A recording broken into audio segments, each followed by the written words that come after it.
Package 3 of the Noise Action Plan for Brisbane aims to reduce the concentration of flights over some of the most affected communities in Greater Brisbane.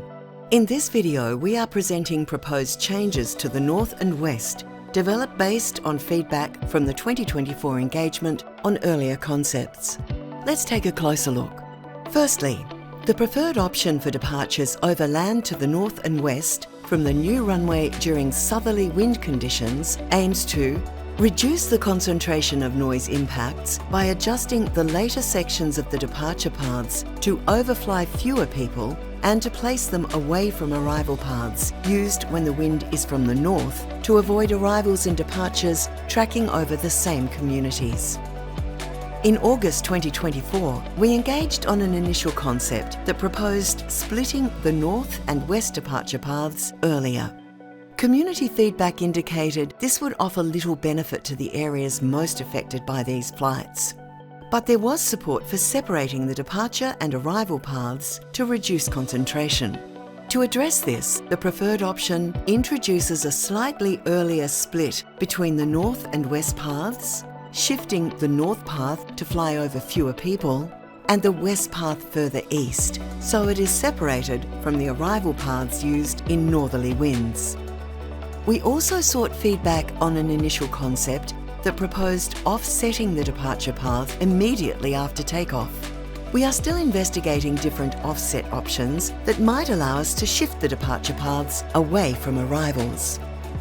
The arrival paths from the north and west in northerly wind conditions. There are 3 arrival paths from the northwest, north and northeast that connect to the long runway-aligned approaches and new connections from these arrival paths to the short approach to the new runway for planes that are properly equipped and certified to use it. We previously explored splitting the northwest and north arrival paths to reduce the concentration of flights. Community feedback showed a preference for greater separation between the arrival paths and more space between these arrival paths and the departure path to the west, and raised concerns about the height at which planes fly over this area.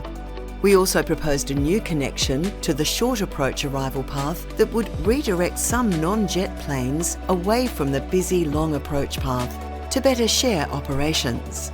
Many residents supported these concepts, while others raised that shifting flight paths could affect new communities.